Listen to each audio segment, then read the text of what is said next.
إن الحمد لله نحمده ونستعينه ونستغفره ونعوذ بالله تعالى من شرور أنفسنا ومن سيئات أعمالنا من يهده الله فلا مضل له ومن يضلل فلا هادي له وأشهد أن لا إله إلا الله وحده لا شريك له وأشهد أن نبينا محمدا عبده ورسوله اللهم صل وسلم وزد وبارك عليه وعلى آله وأصحابه وأحبابه وأتباعه وعلى كل من صار على دربه واستنى بسنته واقتفى أثره إلى يوم الدين. Toutes les louanges appartiennent à Allah. Nous le louons, nous cherchons son assistance et nous implorons son pardon. Et nous cherchons refuge auprès d'Allah contre le mal qui provient de nous-mêmes et contre celui qui provient de nos mauvaises actions. Celui qu'Allah guide ne sera point égaré. Et celui qu'Allah égare ne trouvera jamais de guide. Et je témoigne que nul ne mérite d'être adoré en dehors d'Allah, l'unique sans associé. Et je témoigne que notre prophète Muhammad est son serviteur et son messager. Ô Allah, évoque en bien auprès de lui dans les grandes assemblées. Évoque en bien auprès de toi dans les grandes assemblées et préserve-le de tout mal dans ce bas monde ainsi que dans l'au-delà. Et accorde-lui ta bénédiction à lui ainsi qu'à sa noble famille, ses compagnons, ses bien-aimés et tous ceux qui suivent son chemin et son sentier jusqu'au jour du jugement dernier. Ayyuhal ikhwatul kiram, telle est notre 12e rencontre parmi les rencontres de cette noble série Silsilatu Raqa'iqil Qulub, la série L'attendrissement des cœurs, une série, comme nous le répétons sans cesse, qui a comme objectif et comme but d'attendrir les cœurs endurcis et d'avertir les âmes insouciantes, de faire vibrer les cœurs et de faire frissonner les peaux vis-à-vis de la rencontre d'Allah tabaraka wa ta'ala. Et lors de notre dernière rencontre la semaine dernière, ayyuhal ikhwa, nous avions évoqué la situation des croyants al-mu'minin sur la terre du rassemblement et nous avions rappelé qu'ils bénéficieront de faveurs et de bienfaits de la part d'Allah tabaraka wa ta'ala en fonction de leur croyance et en fonction de leur piété et en fonction de leur unification et tawhid. Et nous avions dit également que plus le serviteur sera pieux vis-à-vis d'Allah, plus il sera tranquille et en sécurité et honoré et anobli sur la terre du rassemblement et il ne sera pas touché par la grande terreur al-faza'ul akbar. Allah Jalla wa Ala nous dit Innal ladina sabaqat lahum minnal husna ulaika anhum mub'adun la yasma'una hasisaha wa hum fima ijtahat anfusuhum khalidun la yahzunuhumul faza'ul akbar wa tatalaqahumul malaikatu hadha yawmukum alladhi kuntum tu'adun.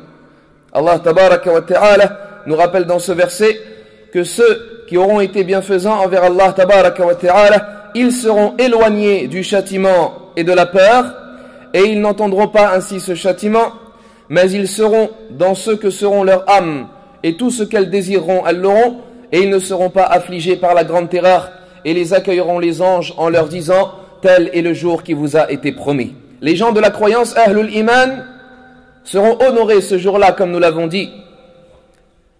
Mais ils se différencieront les uns les autres, comme on l'avait dit également.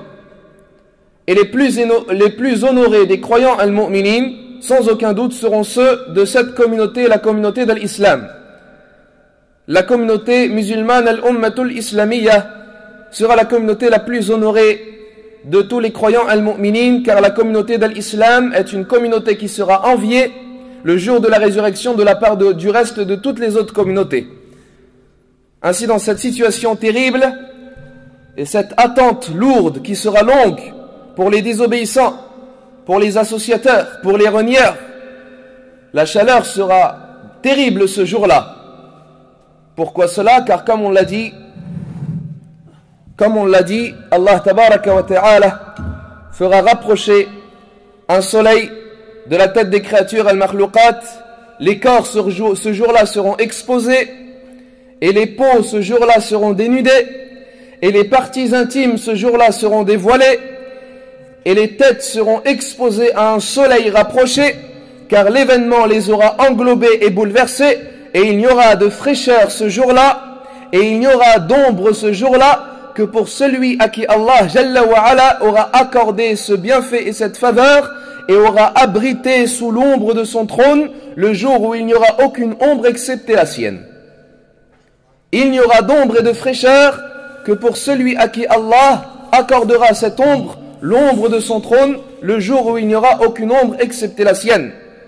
Ainsi, celui qui n'aura pas d'ombre le jour de la résurrection, dans laquelle il pourra se réfugier, s'abriter de cette chaleur terrible le jour de la résurrection, eh bien, il demeurera dans une chaleur intense et terrible, et l'attente sera longue, ayyuhal ahbab.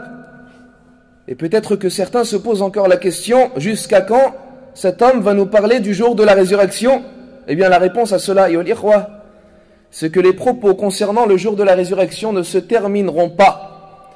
Et ils sont aussi longs qu'est le jour de la résurrection. Quant à la longueur du jour de la résurrection, eh bien, lis, si tu le veux, la parole d'Allah tabaraka wa ta'ala, ta'ruju al-malaikatu war-ruhu ilayhi fi yawmin kana miqdaruhu 50,000 sana.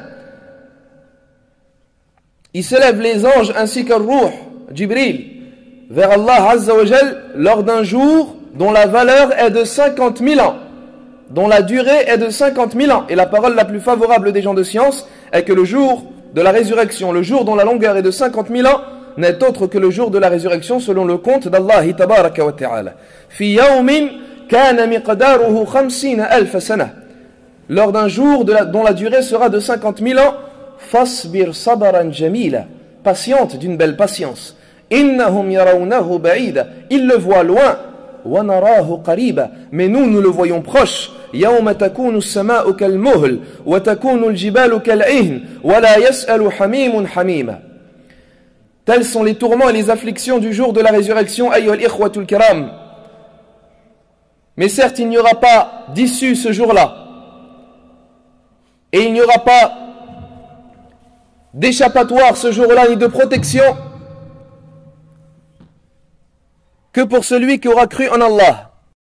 Donc nous disions, ayyuhal ahbab, qu'il n'y aura d'issue et d'échappatoire le jour de la résurrection que pour celui qui aura cru en Allah tabaraka wa ta'ala et aura redouté son Seigneur Jalla wa ala, aura accompli ses ordres et se sera écarté de ses interdits et aura suivi ses messagers et ses prophètes. Allah tabaraka wa ta'ala nous dit وَيُنَجِّ الَّذِينَ اتَّقَوْا بِمَفَازَتِهِمْ لَا يَمَسُّهُمُ السُّوءُ وَلَا هُمْ يَحْزَنُونَ.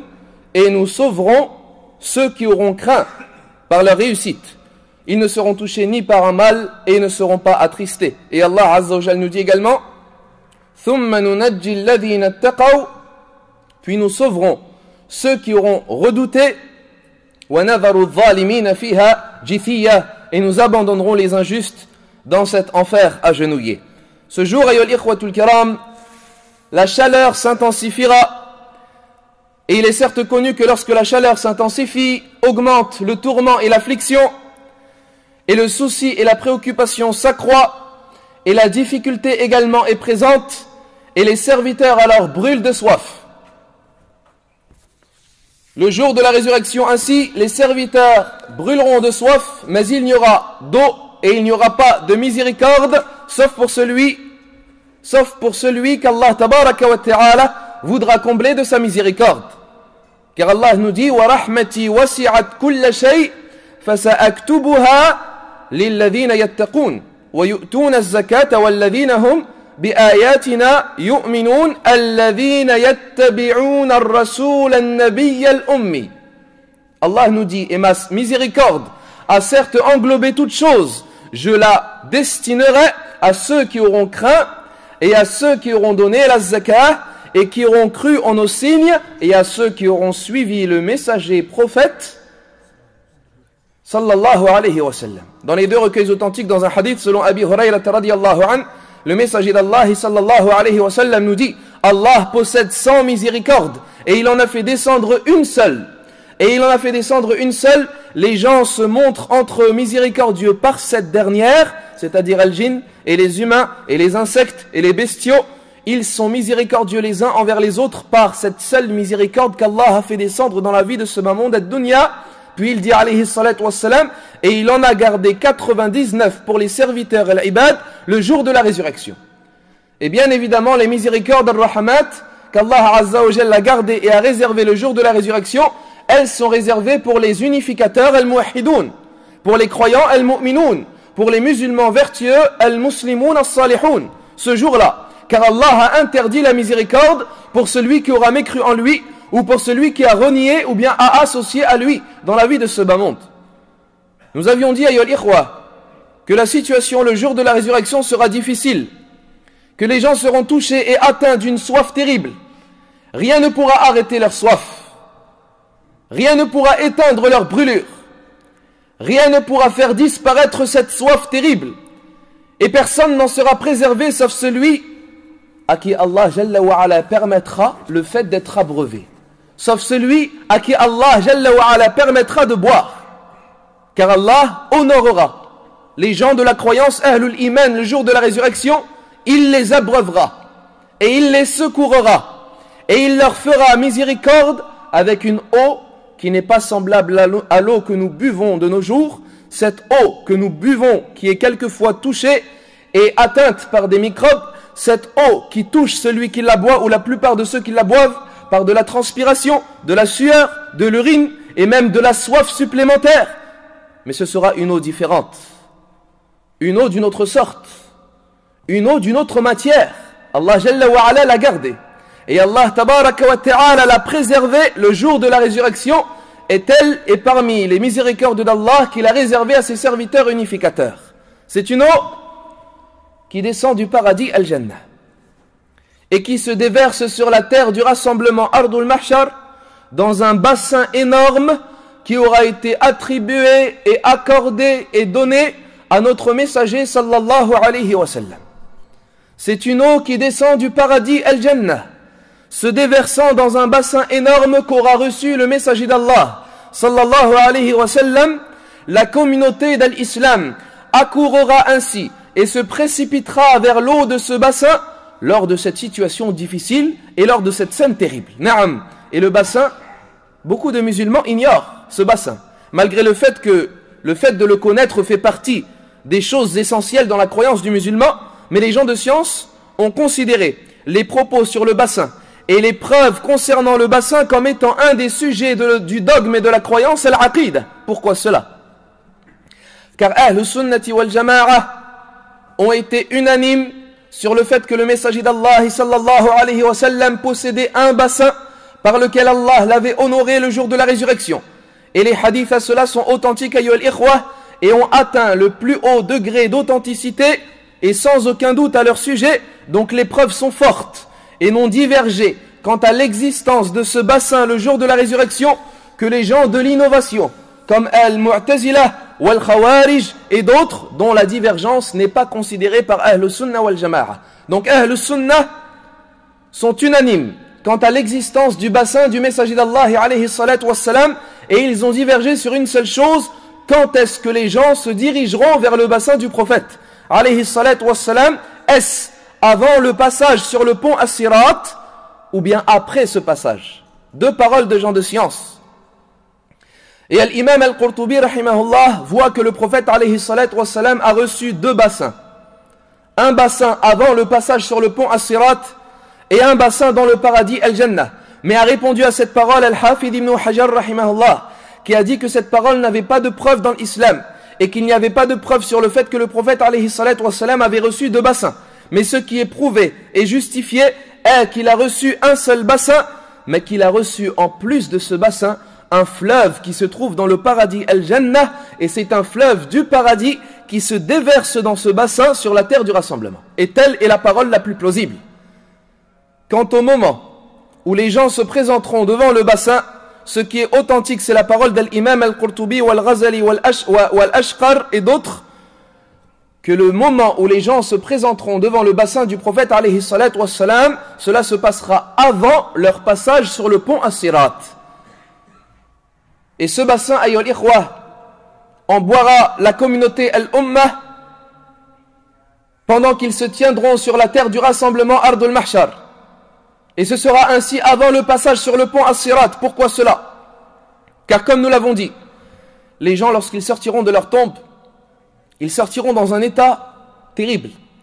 Et ils seront atteints d'une soif intense. Surtout lorsqu'Allah Azza wa Jal ordonnera à ce soleil qui n'est pas semblable au soleil de ce bas monde, il ordonnera à ce soleil de se rapprocher de la tête des créatures, de la tête des serviteurs à une distance d'un mile, qui est un peu plus d'1 kilomètre.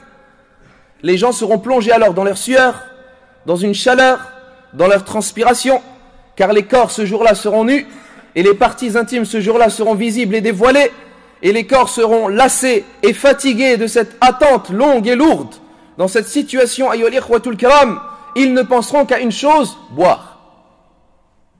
Ils ne penseront qu'à s'abreuver, car ils seront touchés par une soif et une transpiration terrible, et ils seront désaltérés. Allah Jalla wa Ala secourra et abreuvera celui qui l'aura unifié, celui qui aura cru en lui, celui qui aura suivi son messager, celui qui l'aura craint comme il doit être craint, en le faisant boire de l'eau de ce bassin. Et ceci avant le passage sur le pont As-Sirat.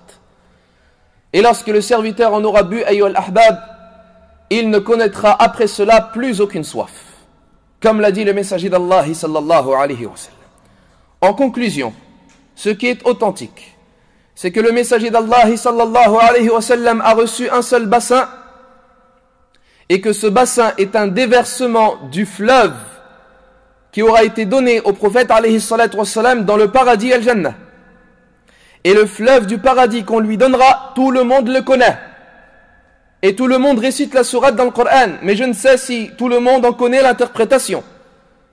C'est le fleuve d'Al-Kawthar, celui au sujet duquel Allah tabaraka wa ta'ala nous dit Bismillahir Rahmanir Rahim, Inna a'tainaka al-Kawthar. Nous t'avons accordé Al-Kawthar. Al-Kawthar, ce fleuve immense dans le paradis Al-Jannah. Il a été rapporté dans le Musnad de l'imam Ahmed, avec une chaîne de transmission authentique, un hadith selon Ibn Mas'ud radiyallahu anhu, que le messager d'Allah sallallahu alayhi wa sallam a dit, et Al-Kawthar donne sur le bassin. Al-Kawthar se déverse dans le bassin. Et telle est une version authentique, prouvant ainsi qu'Al-Kawthar va se déverser dans le bassin du messager d'Allah alayhi salatu wassalam. Et dans la version d'Al-Imam Muslim, selon Abi Dar radiyallahu anhu, le messager d'Allah alayhi salatu wassalam nous dit, certes le bassin s'y déverse 2 gouttières provenant du paradis Al-Jannah. Certes ce bassin s'y déverse 2 gouttières provenant du paradis Al-Jannah. Quant à Al-Kawthar, a été rapporté dans le recueil authentique d'Al-Imam Muslim selon Abi Dar radiyallahu anhu, il dit, pendant que le messager d'Allah sallallahu alayhi wa sallam était parmi nous dans la mosquée, il a été touché par un léger sommeil. Puis il releva sa tête en souriant et il dit à ses compagnons, m'a certes été révélé précédemment une sourate, et il récita la parole d'Allah azza wa jal, Bismillahir Rahmanir Rahim, Inna a'tainaka al-Kawthar fasalli li rabbika wanhar inna shani'aka huwa al-abtar. Nous t'avons certes accordé Al-Kawthar, prie pour ton Seigneur et sacrifie, c'est-à-dire égorge ta bête, et celui qui te déteste, c'est celui dont la descendance sera interrompue. Puis il dit à ses compagnons, alayhi salatu wassalam, savez-vous ce qu'est Al-Kawthar? Et alors ils lui dirent, Allahu wa rasuluhu a'lam. Allah et son messager en sont plus savants. Et alors il dit, sallallahu alayhi wa sallam, c'est un fleuve que m'a promis mon Seigneur au paradis Al-Jannah. Il y contient beaucoup de biens, et c'est également un bassin, c'est-à-dire il se déverse, et c'est également un bassin vers lequel vont accourir les gens de ma communauté le jour de la résurrection. Y viendront également des gens pour en boire, mais ils en seront écartés et n'en boiront pas.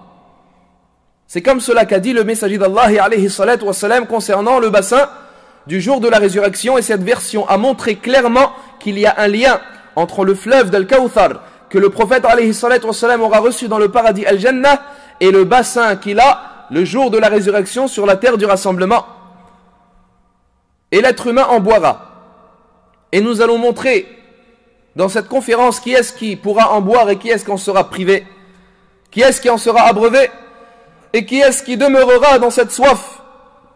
Ayyuha al-Habib, le messager d'Allah alayhi salatu wassalam, as-sadiq al-masduq, alladhi la yantiqu anil hawa, celui qui ne prononce rien sous l'effet de la passion, alayhi salatu wassalam, nous a mis en évidence et nous a décrit en détail et avec précision l'endroit de ce bassin, et sa taille et sa surface, et son eau, et la couleur de son eau, le goût de cette eau, et son odeur, et qui est-ce qui en boira, et qui est-ce qui en sera écarté. tout cela en détail et avec précision. Fasallallahu alayhi wa sallam.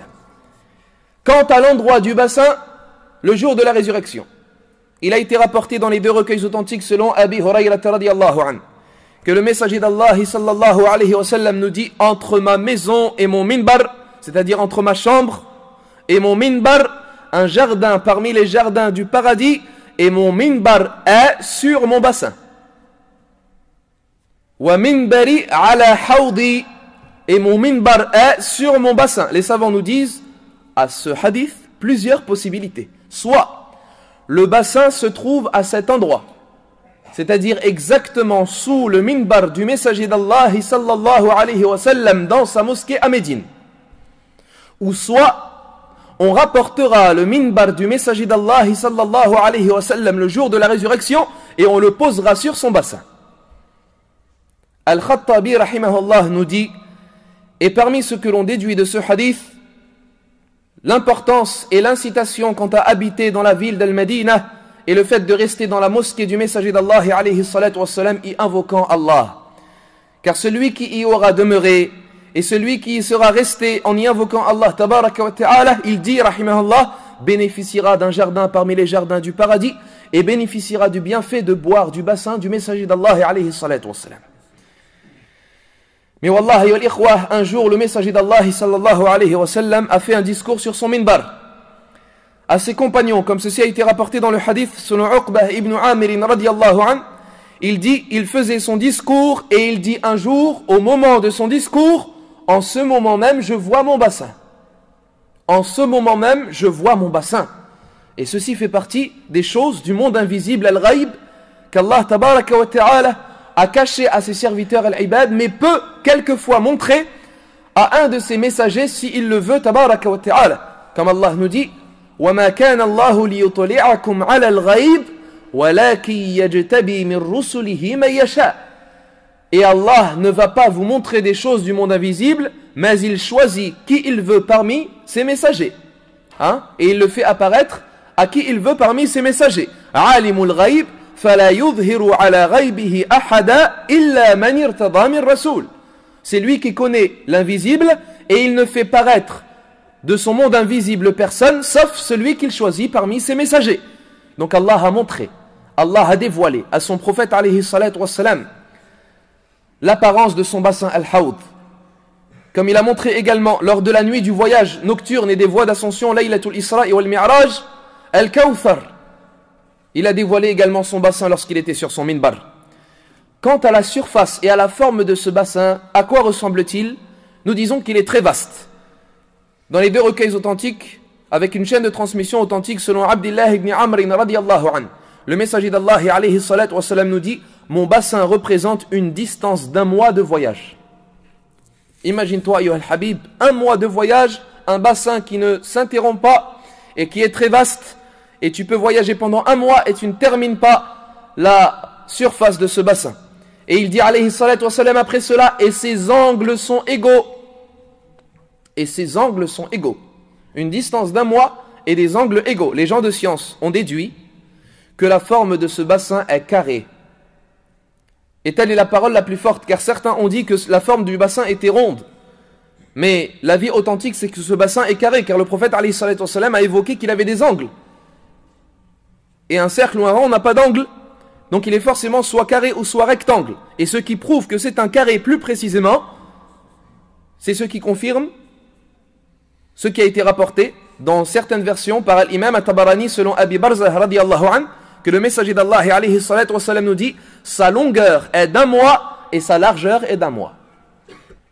Sa longueur est d'un mois et sa largeur est d'un mois. Ceci prouve ainsi que sa longueur est égale à sa largeur. Sa longueur est d'un mois et sa largeur est d'un mois. Et il a été rapporté dans d'autres hadiths que le prophète alayhi salatu wassalam a donné des exemples de villes pour décrire la longueur de son bassin. Dans le récit de Harithatu ibn Wahb, rapporté dans les deux recueils authentiques, le messager d'Allah alayhi salatu wassalam nous dit: mon bassin est tel de Mecca à Ayla. De Mecca à Ayla. Et il dit: s'y trouvent des récipients tels des astres. Et Ayla, c'est une ville de l'Aqaba dans le nord de la Jordanie, connue, et ce qui prouve ainsi la grande surface de ce bassin. Imaginez-vous, de Mecca au nord de la Jordanie. A également été rapporté dans une autre version, selon Thawban radiyallahu anhu, rapporté par l'imam Tirmidhi wa Ibn Majah, un hadith authentique, dans lequel le messager d'Allah alayhi salatu wassalam nous dit: mon bassin est tel de Aden à Amman al-Balqa. Et Aden, c'est une ville dans le bas de la péninsule arabique, c'est-à-dire dans le Yémen. Et Amman al-Balqa, c'est une ville dans le nord de la Jordanie. Donc imaginez-vous la grande surface de ce bassin. Donc ces versions et d'autres dans lesquelles le prophète alayhi salatu wassalam nous a parlé de la surface de ce bassin ne se contredisent pas, comme ont évoqué cela Al-Hafid ibn Hajar et d'autres imams, mais c'est pour montrer la grande surface du bassin du messager d'Allah alayhi salatu wassalam. Il est ainsi grand et il est très vaste, et sa distance est d'1 mois de voyage, et sa longueur est égale à sa largeur, et ses angles sont égaux. Si ceci prouve une chose, ayyuhal ahbab, ceci prouve qu'Allah tabaraka wa ta'ala a voulu véritablement honorer toute une communauté, la communauté de Muhammad ibn Abdillah sallallahu alayhi wa sallam, qui est certes la plus grande des communautés et la plus importante des communautés en nombre, que toutes les communautés ne peuvent pas atteindre, pour qui ce bassin suffira bi'ibnillahi azza wa jal à tous ses partisans et à tous ses adeptes et à tous ses enfants, afin qu'ils puissent profiter et boire de l'eau du bassin de leur prophète alayhi salatu wassalam. Voilà concernant la surface de ce bassin. Après avoir évoqué où est-ce qu'il se trouve, quant à son eau, écoute. Et les hadiths ont été rapportés parmi les hadiths les plus authentiques, dans les 2 recueils authentiques, et chez Ahl Sunan, et également dans les imams rapporteurs de hadith. Le messager d'Allah alayhi salatu wassalam a évoqué que son eau, que l'eau de ce bassin est plus blanche que le lait et plus délicieuse que le miel, et son odeur est meilleure que le musc. Et dans la version de l'imam At-Tabarani, selon Abi Barzah radiyallahu anhu, il dit alayhi salatu wassalam: si déverse 2 gouttières provenant du paradis al-Jannah, une gouttière en or et une gouttière en argent, son eau est plus blanche que le lait, plus froide que la neige. Celui qui en boit n'aura plus jamais soif. Ceci à propos de quoi? De l'eau du bassin du prophète alayhi salatu wassalam le jour de la résurrection, comme ceci a été prouvé dans les hadiths authentiques, tels les hadiths de Abdullah ibn Amr et les hadiths de Abi Hurayra et de Aïcha et de Abi Barzah et d'autres, et nous avons déjà dit que les hadiths étaient authentiques. Donc son eau, l'eau du bassin du prophète alayhi salatu wassalam, sa couleur est plus blanche que le lait. Son goût est plus délicieux que le miel. Son odeur est meilleure que le musc. Et sa fraîcheur est plus froide que la neige. Imaginez-vous la chaleur dans laquelle seront les serviteurs et l'ibad ce jour-là. Ils désireront et ils souhaiteront boire une eau très fraîche, plus froide que la neige. Voilà ce qu'a dit le messager d'Allah alayhi salatu wassalam à propos de cette eau. Et il a parlé également de ses récipients. Il dit: et ces récipients sont au nombre des étoiles du ciel as-sama.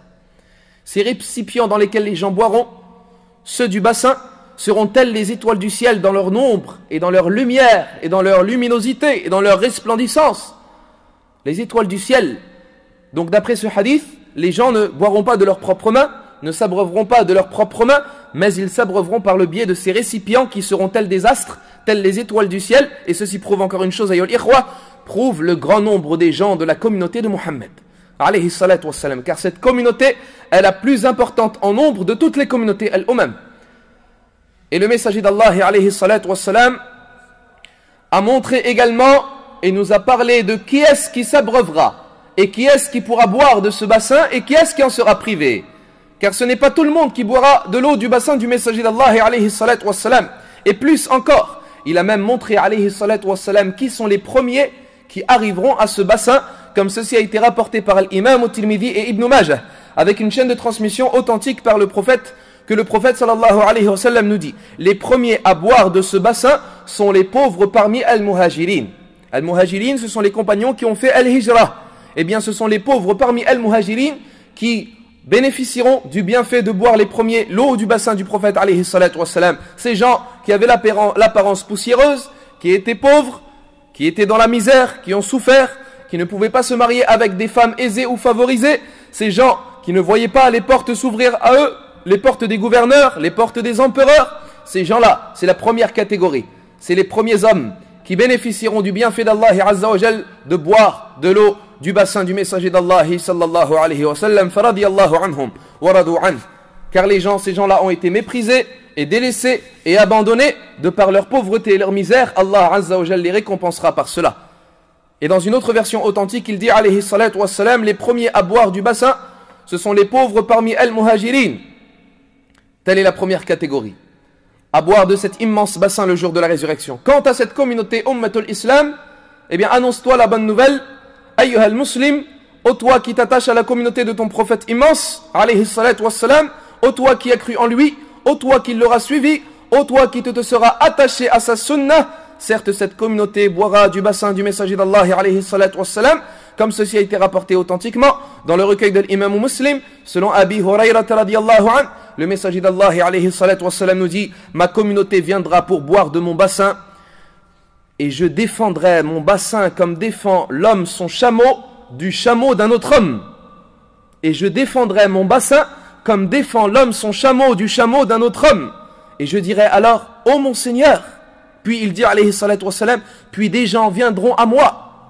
Puis des gens viendront à moi, et on se mettra alors entre moi et eux, c'est-à-dire on séparera ces gens de moi.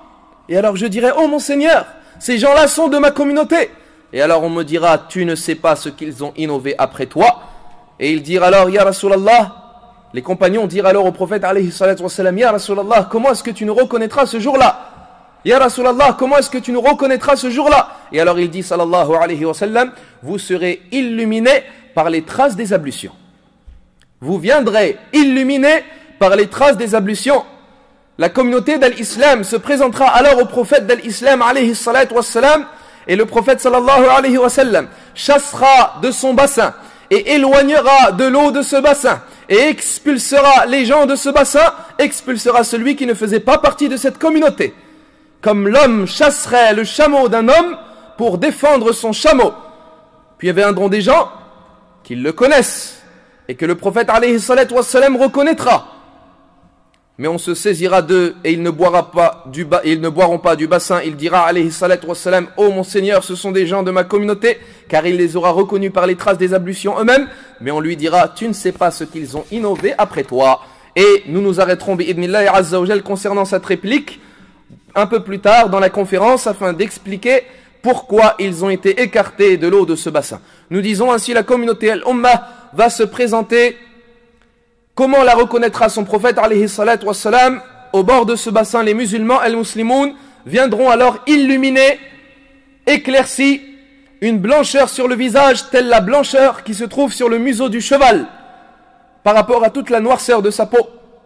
La communauté d'Al-Islam viendra au niveau de ce bassin, se présenteront devant leur prophète, leurs visages auront une blancheur et une lumière sur leurs mains, une lumière sur leur visage, une lumière sur leurs pieds, une lumière au niveau des endroits où est-ce qu'ils ont fait leurs ablutions. Le prophète sallallahu alayhi wa sallam les reconnaîtra par ces signes, au sujet duquel il dit alayhi salatu wassalam, vous avez certains signes que les autres n'ont pas. Il dit alayhi salatu wassalam, vous avez un signe que les autres n'ont pas. Ce signe, c'est cette blancheur, c'est cette lumière, c'est cette resplendissance que tu auras bi'idnillahi azza wa jal le jour de la résurrection, du fait des traces des ablutions que tu as fait pour prier pour Allah dans la vie de ce bas monde ad-dunya. Et le prophète alayhi salatu wassalam ainsi, et en conclusion de cela, ne reconnaîtra pas celui qui ne faisait pas ses ablutions dans cette vie. Ainsi, celui qui a délaissé la prière et l'a abandonné ne boira pas du bassin du prophète sallallahu alayhi wa sallam. Pourquoi? Car il ne priait pas pour Allah, et ainsi il ne connaissait ni ablution ni purification pour Allah, mais il a vécu en état d'impureté majeure toute sa vie.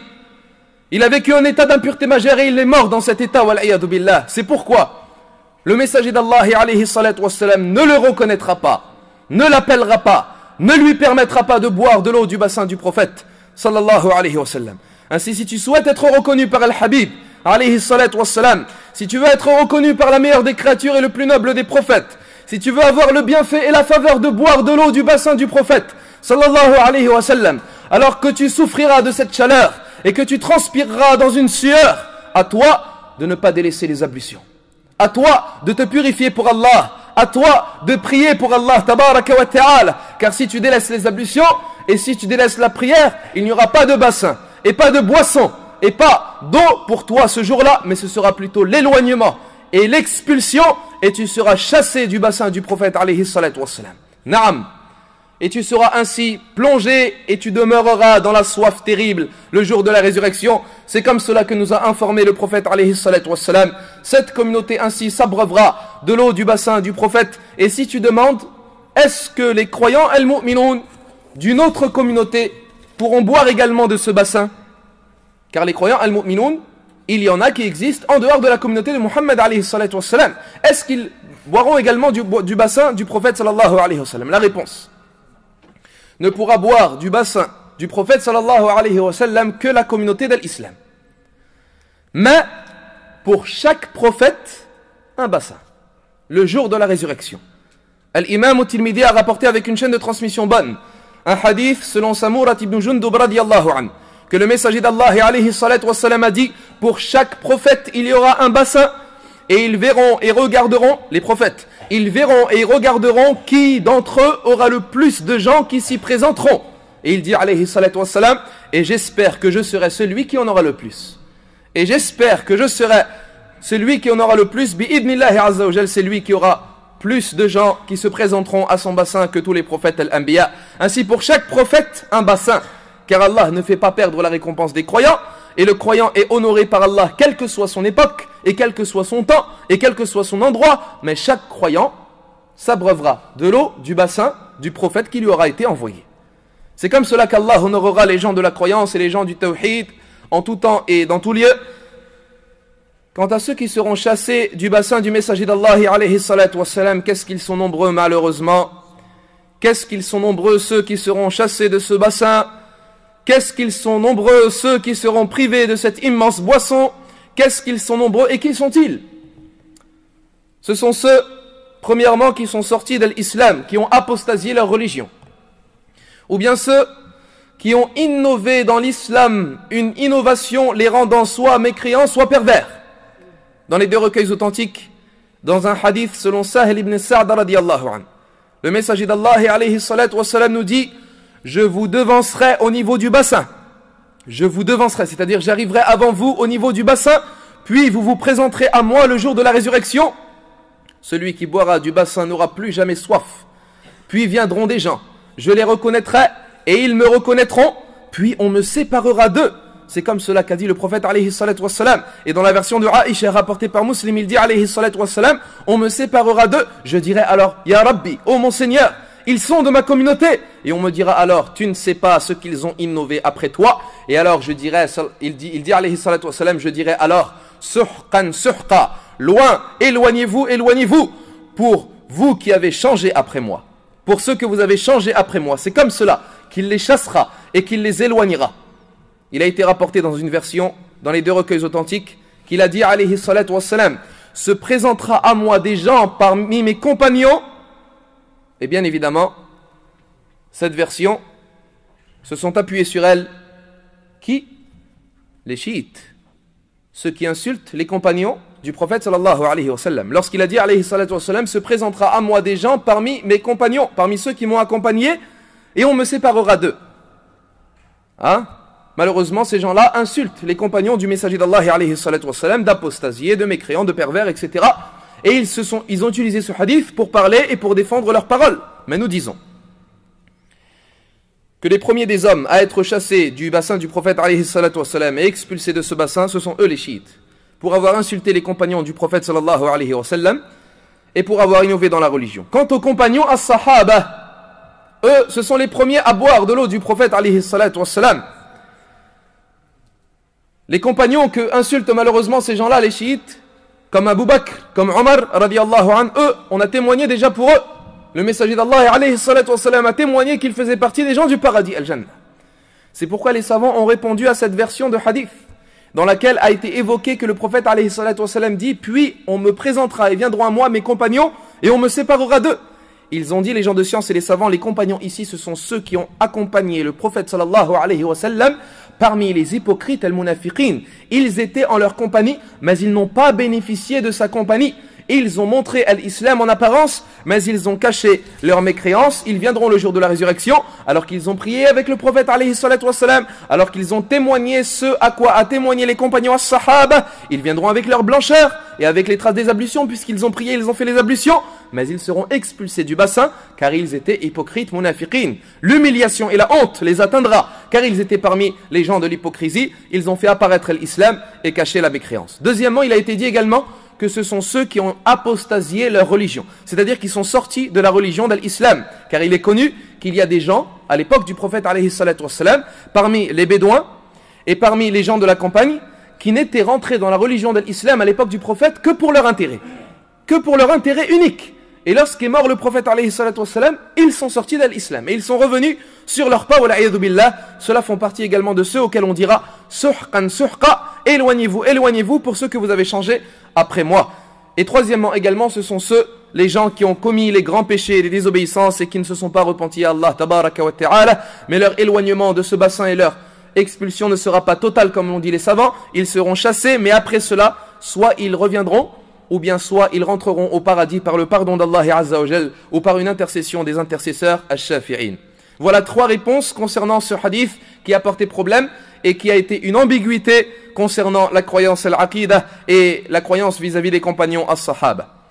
On s'est évoqué ainsi, Al-Imam Ibn Abdel Barr, Wal-Qurtubi et d'autres, que ceux qui seront chassés du bassin du messager d'Allah alayhi salatu wassalam sont les gens de l'innovation. Ahlul bid'ah. Qui sont les gens de l'innovation? Ce sont ceux qui ont changé la religion. Ce sont ceux qui ont apporté une nouveauté à la religion du prophète alayhi salatu wassalam. Soit ceux qui ont commis dans la religion une innovation qui les a fait sortir de l'islam, bid'atun mukaffara, comme al-Mu'tazila, wal-Jahmiyah, wal-Rawafid, wal-Murji'ah, toutes ces sectes égarées ont innové dans la religion et cette innovation a été une cause pour leur sortie de l'islam. Ou soit ce sont ceux qui ont commis dans la religion une innovation qui les a rendus pervers dans la religion. Ceux-là, ils seront chassés et éloignés et nous cessons d'entendre jusqu'à aujourd'hui des gens qui malheureusement sortent de leur religion sans qu'ils ne s'en rendent compte, ayyuhal ikhwa, sans qu'ils ne se rendent compte combien de gens de nos jours se moquent de la religion. Ceux qui se moquent de la religion d'Allah, ceux qui prennent en dérision Al-Qur'an, ceux qui se moquent de la sunnah du messager d'Allah alayhi salatu wassalam, ou bien de ceux qui suivent cette sunnah, ou bien de ceux qui s'attachent à la sunnah, ils sortent de l'islam sans qu'ils se rendent compte. Allah tabaraka wa ta'ala nous dit وَلَا إِن سَأَلْتَهُمْ لَيَقُولُنَّ إِنَّا كُنَّا نَخُوضُ وَنَلْعَبْ. Si tu leur poses la question, pourquoi est-ce que vous vous moquiez, pourquoi est-ce que vous vous avez plaisanté au sujet de la religion, ils te diront, nous étions uniquement en train de plaisanter. قُلْ أَبِاللَّهِ وَآيَاتِهِ وَرَسُولِهِ كُنْتُمْ تَسْتَهْزِئُونَ. Dis-leur, est-ce que c'est au sujet d'Allah et de son messager et de ses signes et de ses versets que vous étiez en train de plaisanter? لَا تَعْتَذِرُوا. Ne cherchez pas d'excuses. قَدْ كَفَرْتُمْ بَعْدَ إِيمَانِكُمْ. Vous avez certes mécru après votre foi. Naam, la dérision et la moquerie sur une chose appartenant à la religion d'Allah, prétendant la plaisanterie ou la rigolade ou la blague, ceci fait sortir le serviteur de la religion d'Allah sans qu'il s'en rende compte. Il n'y a pas de jeu avec l'islam. Tu ne te moques pas et tu ne critiques pas et tu ne prends pas en dérision la religion d'Allah tabaraka wa ta'ala. Allah tabaraka wa ta'ala nous dit وَمَنْ يَرْتَدِدْ مِنْكُمْ عَنْ دِينِهِ فَيَمُتْ وَهُوَ كَافِرٌ فَأُولَئِكَ حَبِطَتْ أَعْمَالُهُمْ فِي الدُّنْيَا وَالْآخِرَةِ وَأُولَئِكَ أَصْحَابُ النَّارِ هُمْ فِيهَا خَالِدُونَ. Quant à celui qui sera sorti de la religion, il sera mort tout en étant mécréant, et bien cela, leurs actions seront annulées et ils seront parmi les gens de l'enfer dans laquelle ils demeureront éternellement. Et parmi ceux qui seront châtiés du bassin du messager d'Allah alayhi salatu wassalam, également celui qui déteste cette religion. Détester la religion est un des actes qui fait sortir de l'islam. Et parmi ceux qui prétendent appartenir à la religion de l'islam, aujourd'hui, il y en a beaucoup qui détestent l'islam. À travers leurs expressions, à travers leurs paroles, à travers leurs comportements, à travers leurs écrits dans les journaux, à travers leur presse, à travers ce qu'ils écrivent. Tu remarques que leur stylo fait écrire et couler du poison haineux sur cette religion et ceux qui y appartiennent, comme ceux qui ont osé écrire, ou bien ceux qui osent parler, ou bien ceux qui osent mettre en garde. Contre qui? Contre les couronnes de cette communauté, contre les gens de science, contre les savants al-ulama, contre les héritiers des prophètes warathatul anbiya. Ils parlent, ils critiquent, ils détestent, ils sont jaloux et ils n'ont de préoccupation que sur les savants, que sur les prêcheurs, et ils parlent sur eux et ils les critiquent et ils pensent mal sur eux en prétendant qu'ils détournent de l'argent, en prétendant qu'ils ont de mauvaises intentions. Fa subhanallah. Est-ce que ces gens-là qui ne cessent de parler sur les savants, est-ce que ces gens-là on parlait sur les artistes, on parlait sur les chanteurs, on parlait sur les footballeurs, on parlait sur les gens de la perversité et du plaisir. Non, ils n'ont pas de préoccupation sur les gens du plaisir. Ils n'ont pas de préoccupation sur les gens de l'égarement. Mais ils se préoccupent sur qui? Sur les savants, al-ulama, sur les prêcheurs, al-du'a, sur ceux qui ont sacrifié leur temps et leur vie et leur jeunesse pour la communauté de l'islam et les gens de l'islam. Et qu'Allah fasse miséricorde à l'imam Ahmed. Lorsqu'il fut questionné sur les gens de science et ahlul ilm, il dit, rahimahullah, quel bon effet ils ont sur les gens et quelle mauvaise trace les gens ont sur eux. Fasadaqa al-imam Ahmed. Quelle bonne trace ils ont sur les gens de par leur science et leurs efforts et leur guidée, et quelle mauvaise trace les gens, eux, ont sur les gens de science. Ces gens-là ont suivi malheureusement leurs idoles, ceux qui ont pris les savants et les gens de la da'wah comme un sujet de moquerie ou de haine ou de jalousie ou de dérision. Pour eux, celui qui a appris Al-Qur'an, c'est un sujet de moquerie. Ils l'appellent cheikh pour se moquer de lui, wal-iyadu billah. Et cette tendance a emmené à un autre comportement malheureusement et à une autre maladie dans la communauté al-Ummah, une maladie atroce, c'est le fait de ne plus considérer les savants.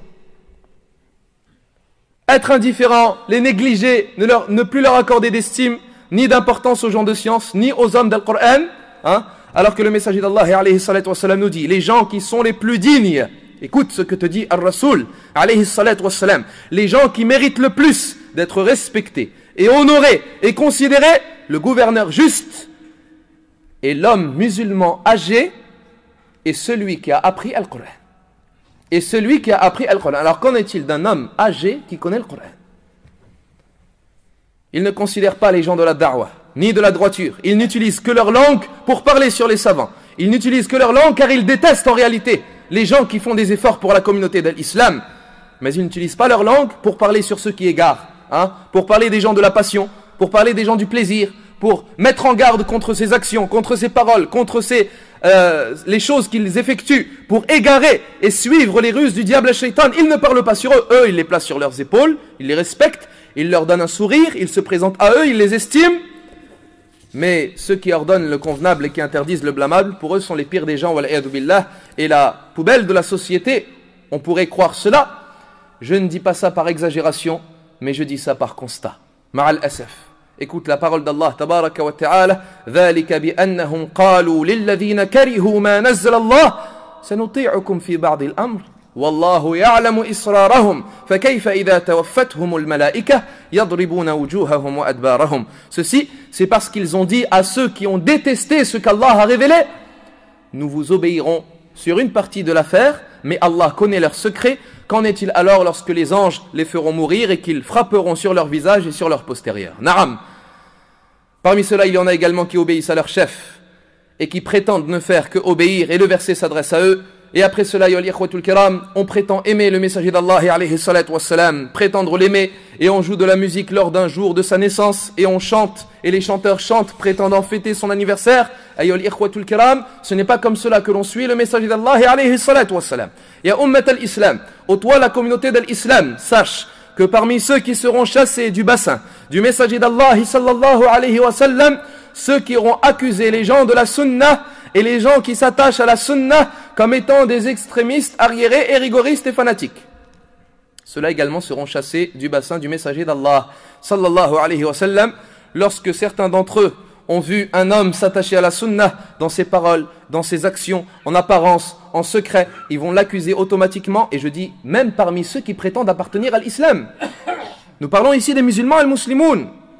Ils l'accusent d'être arriéré, d'être anarchiste, d'être fanatique, d'être extrémiste, et toutes ces accusations. Ya subhanallah, est-ce que le fait de s'accrocher à la sunna del Habib, alayhi salatu wassalam, c'est de l'anarchisme?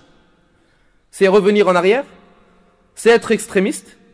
Alors dites-moi ce que vous dites sur ce hadith, rapporté par l'imam al-Tirmidhi et Abu Daoud, avec une chaîne de transmission Hasanun Sahih, selon Abi Najih, Ibn al-Irbad, Ibn Sariyah, radiyallahu anhu. Il dit, le messager d'Allah alayhi salatu wassalam nous a exhorté un jour d'une telle façon que nos cœurs ont été effrayés et que nos yeux ont pleuré. On lui dit alors, Ya Rasulallah, recommande-nous, c'est une exhortation d'adieu, recommande-nous.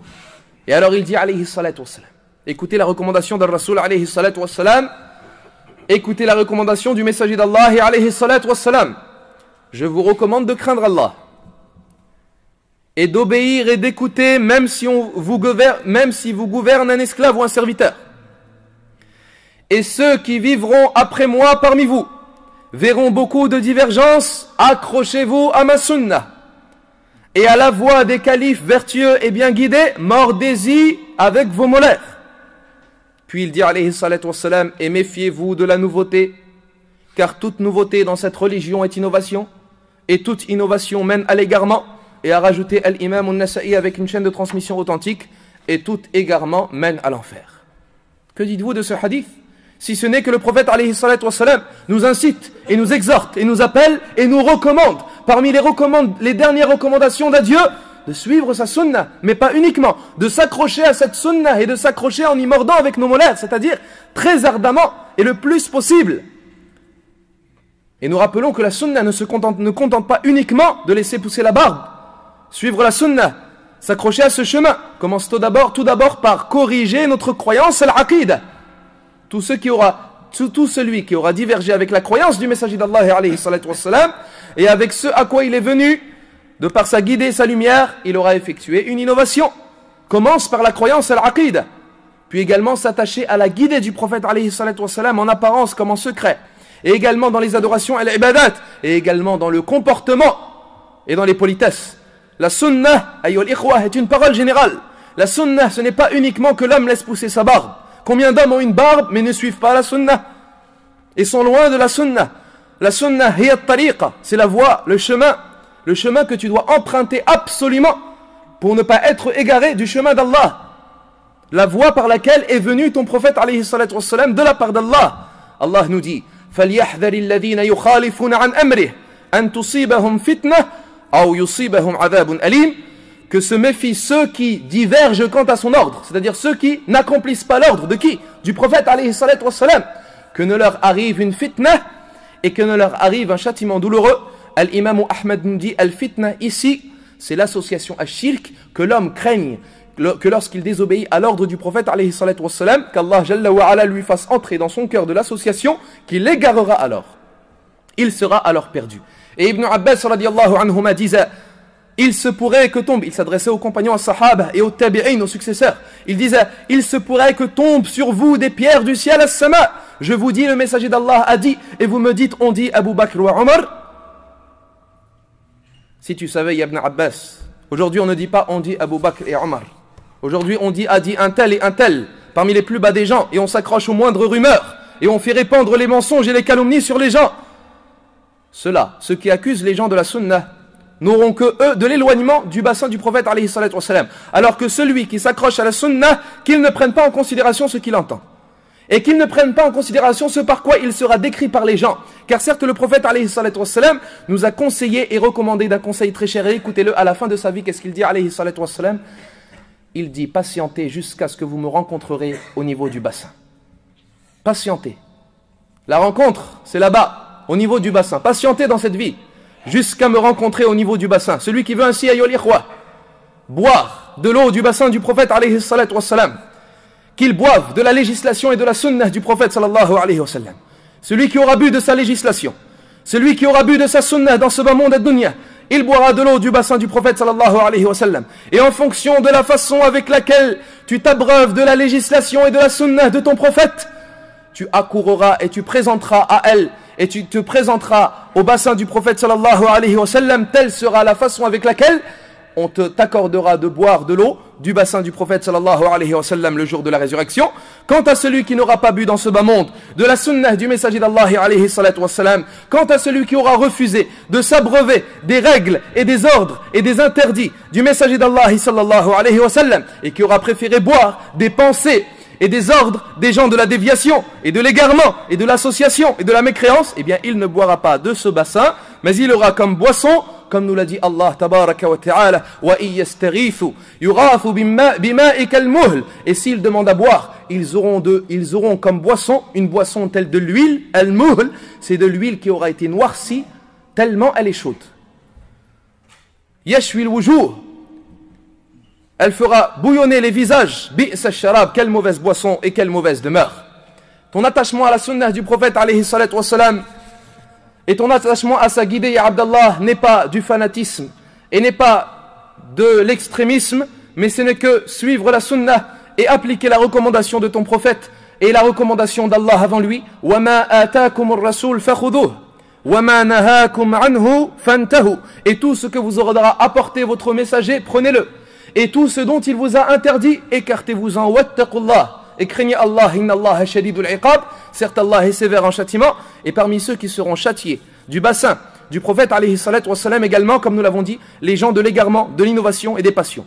Tous ceux qui auront inventé une nouveauté, tous ceux qui auront innové dans la religion d'Allah tabaraka wa ta'ala, tous ceux qui auront commis une innovation au sujet de laquelle Allah n'a fait descendre aucune preuve dans la religion. Naam, la religion ayyuhal ahbab s'arrête à qala Allah, qala al-Rasul alayhi salatu wassalam, qala ahlul ilm. Et les gens de science ont dit ce qu'Allah a dit, et le prophète alayhi salatu wassalam a dit, et les gens de science ont interprété et ont dit uniquement si l'innovation est commise, c'est-à-dire la nouveauté est apportée de son propre choix et de sa propre liberté, nous disons qu'il craint, ma'al asaf, malheureusement, d'être chassé du bassin du messager d'Allah alayhi salatu wassalam. Si son innovation l'a fait sortir de la religion, il sera chassé et emmené directement en enfer. Car il demeurera éternellement l'homme dont le cœur aura été privé de toute foi al-iman, il demeurera malheureusement éternellement en enfer an-nar. Et si son innovation n'est pas dans la croyance, ne le fait pas sortir de la religion, mais le rend pervers dans la religion, dans son action, il sera chassé du bassin du prophète alayhi salatu wassalam, puis il se peut qu'Allah jalla wa ala lui pardonne. Ainsi il y a une différence entre ces deux innovations. Et parmi ceux également, yul ahbab, qui seront chassés du bassin du prophète alayhi salatu wassalam, une catégorie évoquée par le prophète dans un hadith étonnant, ce sont les injustes al-zalimoun. Et ceux qui les ont suivis dans leur injustice. Ce n'est pas uniquement les injustes, mais ceux également qui appliquent les ordres. Et ceux qui aident à l'injustice et à la transgression. Al-Imam Ahmad rapporte dans son musnad avec une chaîne de transmission authentique un hadith selon Jabir ibn Abdullah radiyallahu an. Le messager d'Allah alayhi salatu wassalam s'adresse un jour à Ka'b ibn Ujra radiyallahu an, un de ses compagnons. Il lui dit: ah Ka'b, qu'Allah te protège de imaratus sufaha. Qu'Allah te protège de imaratus sufaha. Et alors il dit à Rasulallah, et qu'est-ce que imaratus sufaha? Il dit sallallahu alayhi wa sallam, ce sont des gouverneurs qui viendront après moi, ils ne dirigeront pas selon ma guidée, et ils ne s'accrocheront pas à ma sunnah. Celui qui les aura déclarés véridiques, celui qui aura déclaré véridiques leurs mensonges, et les aura aidés dans leur injustice, ceux-là ne feront pas partie de moi, et je ne fais pas partie d'eux, et ils ne boiront pas de mon bassin. Et ils ne boiront pas de mon bassin. Puis il dit alayhi salatu wassalam, et celui qui les déclareront menteurs et qui ne les aideront pas dans leur injustice, ceux-là je fais partie d'eux et ils font partie de moi et ils boiront de mon bassin. Donc attention à vous d'être injuste envers les serviteurs d'Allah tabaraka wa ta'ala ou d'aider à l'injustice à dhulm, comme ceux qui prétendent ne pas faire partie de ce crime ou de cette injustice, mais uniquement on leur a dit d'appliquer, on leur a dit de faire et ils font uniquement aveuglément. Tu aides à l'injustice alors qu'Allah tabaraka wa ta'ala nous dit wa ta'awanu 'ala al-birri wat-taqwa wa la ta'awanu 'ala al-ithmi wal-'udwan, et entraidez-vous dans la piété, dans la transgression, et dans la piété, dans la bienfaisance, et ne vous entraidez pas dans le péché et dans la transgression. Wattaqullaha inna Allaha shadidul iqab, et craignez Allah car Allah est sévère en châtiment. Il y a des peuples ainsi dont on a peur qu'ils rentrent dans cette catégorie. Il y a des gens qui se montrent injustes envers les créatures d'Allah tabaraka wa ta'ala, soit concernant les biens al-amwal, soit concernant le sang ad-dam, et nous rappelons qu'il est interdit de faire couler le sang de n'importe quelle âme, et qu'il est interdit de tuer dans la religion d'Allah tabaraka wa ta'ala. Et ainsi il y a des gens qui se montrent injustes envers ceux-là et qui font couler le sang sur cette terre. Également concernant l'odeur des gens, l'honneur des gens, comme ceux qui parlent sur les savants al-ulama. Ils ne suivent pas en cela la guidée du messager d'Allah alayhi salatu wassalam. Celui qui aide ainsi en cette injustice, il se verra chassé du bassin du messager d'Allah sallallahu alayhi wa sallam dans une situation où il aura extrêmement soif et il ne voudra que boire. Wal'iyadu billah. Al-Imam al-Hakim nous rapporte dans son Mustadrak un hadith selon Abdullah ibn Abbas, un hadith authentique radiyallahu anhuma, que le messager d'Allah sallallahu alayhi wa sallam a dit: celui qui aura aidé un injuste, celui qui aura aidé un injuste afin que le faux l'emporte sur la vérité, il ne sera plus sous la protection d'Allah. Il n'est plus sous la protection d'Allah. Et dans une autre version rapportée par l'imam al-Hakim, un hadith selon Abdullah ibn Umar radiyallahu anhuma, le messager d'Allah alayhi salatu wassalam nous dit: celui qui aide un injuste dans une dispute, il ne cesse d'être sous la colère d'Allah jusqu'à ce qu'il se retire. sous la colère d'Allah. Que dire ainsi, ayyuhal ikhwa? Il y a des gens qui cherchent à s'innocenter des injustes alors qu'ils sont injustes. Ils cherchent à se justifier alors qu'ils aident dans l'injustice. Mais Allah Jalla wa Ala rassemblera tous les injustes le jour de la résurrection. Uhshuru alladhina zalamu wa azwajuhum. Rassemblez tous les injustes, al-zalimin, et il les châtira. Et Allah nous dit également concernant Fir'aun. Il nous dit Inna Fir'aun wa Haman wa junudahuma kanu khati'in. Il parle de Fir'aun et de Haman, son ministre, et de ses troupes, alors que les troupes n'ordonnaient pas l'injustice, mais les troupes appliquaient les ordres. Mais malgré cela, Allah les a également rajoutés. Et Allah nous dit également فَأَخَذْنَاهُ وَجُنُودَهُ. Nous l'avons pris, Fir'aun, nous nous sommes saisis de lui, ainsi que de ses troupes. Donc malgré le fait qu'ils appliquaient uniquement l'ordre injuste, ils rentrent dans l'injustice. Alors attention à toi, d'être parmi ceux qui aident les injustes al-zalimin. وَلَا تَرْكَنُوا إِلَى الَّذِينَ ظَلَمُوا فَتَمَسَّكُمُ النَّارِ. Et ne tendez pas, uniquement tendre, même pas aider. Et ne tendez pas vers ceux qui ont été injustes, de peur que l'enfer ne vous touche. Ayyuha al-ikhwatul kiram, ces gens seront ainsi chassés du bassin du prophète sallallahu alayhi wa sallam. Et le prophète alayhi salatu wa sallam, alors qu'il les aura reconnus, alors qu'il les aura pris pour des gens de sa communauté, car il aura reconnu les traces des ablutions sur eux, il ne cherchera plus à les défendre, il ne cherchera plus à intercéder en leur faveur, mais il leur dira suhqan suhqa, éloignez-vous, éloignez-vous, pour ce que vous aurez changé après moi. Alors ô toi le musulman, ayyuha al-muslim, accroche-toi au livre d'Allah Azza wa Jal et à la sunnah du messager d'Allah alayhi salatu wassalam dans tes paroles et dans tes actions, et suis cette voie bénie, et patiente à tout mal et à toute nuisance et à toute souffrance. Tu bénéficieras du bienfait de pouvoir boire de cet immense bassin du messager d'Allah sallallahu alayhi wa sallam. L'eau de ce bassin, comme nous l'avions dit dans cette conférence et nous le rappelons, une eau plus blanche que le lait, plus froide que la neige, plus délicieuse que le miel, et dont l'odeur est meilleure que le musc. Quel bienfait, quelle faveur pour celui qui sera touché par la chaleur et qui sera plongé dans sa sueur le jour de la résurrection, de bénéficier de l'eau du bassin du prophète sallallahu alayhi wa sallam. Annonce-toi la bonne nouvelle, car certes celui qui sera abreuvé de cette eau n'aura plus jamais soif le jour de la résurrection, ni avant le passage sur le pont As-Sirat, ni pendant ce passage, ni après cela. Mais celui qui sera abreuvé de cette eau plus que cela, son visage s'éclaircira, comme il a été rapporté par l'imam Ahmed selon Abi Umamah radiyallahu anhu. Le messager d'Allah alayhi salatu wassalam nous dit, celui qui se sera abreuvé de cette eau, il n'aura plus jamais soif après cela, et son visage ne s'assombrira plus après cela. Il ne sera plus noir, son visage sera éclairci désormais, et blanc, et lumineux, et resplendissant le jour de la résurrection. Ainsi, parmi ceux qui éclaircissent les visages des unificateurs al-muwahhidoun, ayyuha al-muwahhidoun, le fait de boire de l'immense bassin du messager d'Allah alayhi salatu wassalam. As'alullah azza wa jal bi asma'ihi al-husna wa sifatihi al-ula. Je demande à Allah tabaraka wa ta'ala par ses noms parfaits et ses attributs sublimes qu'il fasse et qu'il nous accorde le bienfait de boire de l'eau du bassin de notre prophète alayhi salatu wassalam le jour de la résurrection, et qu'il nous allège les tourments et les afflictions de ce jour terrible. Lui seul en a la capacité, le pouvoir, et je tiens à préciser par la même occasion que toute parole véridique de cette conférence ne peut provenir que d'Allah seul, et que toute erreur ou omission ou oubli ne peut provenir que de moi ou du diable al-shaytan. Et je demande à Allah tabaraka wa ta'ala par ses noms parfaits et ses attributs sublimes qu'il évoque en bien auprès de lui dans les grandes assemblées, et qu'il préserve de tout mal dans ce bas monde ainsi que dans l'au-delà, et qu'il accorde sa bénédiction à son noble messager, ainsi qu'à sa famille, ses bien-aimés, ses compagnons, et tous ceux qui suivent son chemin et son sentier et sa voie jusqu'au jour du jugement dernier. Et notre dernière vocation, ayyuhal ikhwatul kiram, que toutes les louanges appartiennent à Allah, le Seigneur de l'univers. Et pour une prochaine conférence la semaine prochaine concernant cette série, l'attendrissement des cœurs, fabarakallahu fikum, wa akhiru da'wana anil hamdulillahi rabbil alamin.